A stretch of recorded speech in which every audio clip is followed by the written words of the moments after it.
Қыздар, сәлем, каналға қош келдіңіздер. Қыздар, мына ет не бар 10-15 минуттың ішінде пісіп шықты.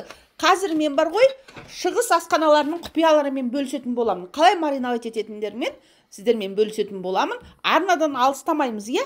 Ең бірінші мінекей мынау етті мен жапырақ етіп турадым. Волокно дейді ғой, ет талшықтарын көлденеңінен турадым. Мына просто морозильникте тұрған ет, соғымнан қалған. А егер свежий ет болса, вообще зың болады ғой, қыздар.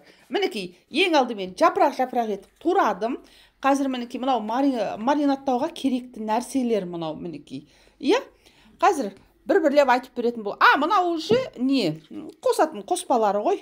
Ең бірінші мінекей еттің үстіне мен соевый соусты құйдым дағы, оны араластырдым. Қыздар, былай очередпен осылай құйып аралап, барлығын бірдей салуға болмайды. Ең бірінші мінекей соевый соус, одан кейін имбир салдым, тағы да араластырамын. Міне, имбирді. Осының бәрі ет талшықтарын жұмсартатын нәрселер. Мынау белок, жұмыртқаның ағы. Бұл да ет талшықтарын жұмсартқышқа жатады. Мінекей, осыны да салып араластырдым. Көріп отырсыздар ғой, соевый соус, имбир, жұмыртқаның ағы. Ең соңынан крахмал. Осы крахмалды да салдым дағы, тағы араластырдым. Мінекей. Енді осыны бір 15 минутқа қойып қойыңыздар. Көбірек тұрса тіпті жақсы.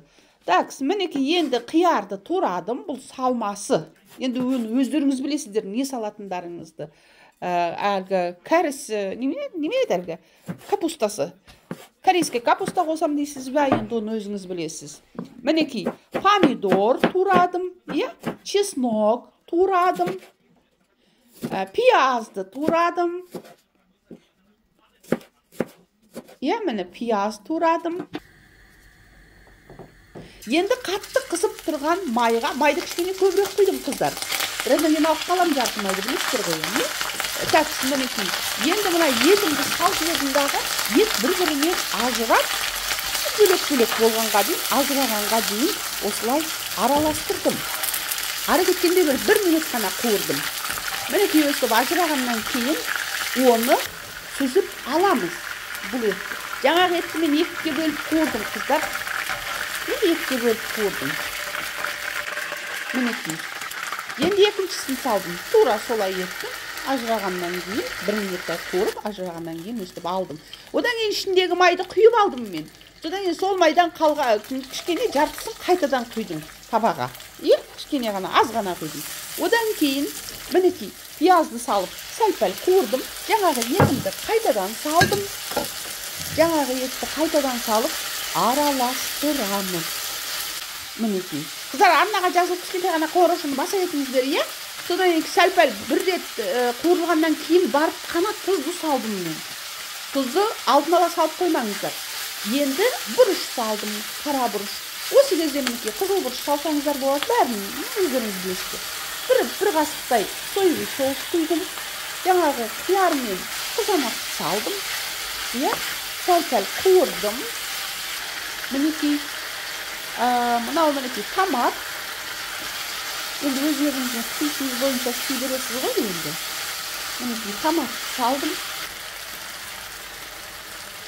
Енді мынау балғар бұрышы, морозильникте тұрған балғар бұрышы. Свежий болған тіпті жақсы, қыздар. Мынау кинза. Кинзаның свежий болғаны жақсы, қыздар. Енді свежий жоқ, сондықтан осы кепкен кинза салдым. Мінекей. Енді чесноктың жартысын ғана саламын. Мен өзім чеснок жақсы көрем, сондықтан жартысын ғана салам, жартысын ең соңында салатын болам. Сіздер бірден салып жіберсеңіздер болады. Өз вкустарыңызға байланысты. Мінекей мынаны араластырдым. Енді сәл-пәл су құйдым. Су құйып, 10-15 минутқа бақтырып, бетін жауып қойып қоям, қыздар. Мінекей. Тура осылай. Қазір 15 минут өтеді. Қалған чеснокты саламдағы, енді чеснок араластырып жіберіп, 1 минут қайнатам чеснокты. Чеснок кішкене өлсін. Қап-қаты болып тұрмасын деймін да. Енді астын жауып тастаймын қазір. Мінекей чесногым шамамен 1 минуттай қайнады.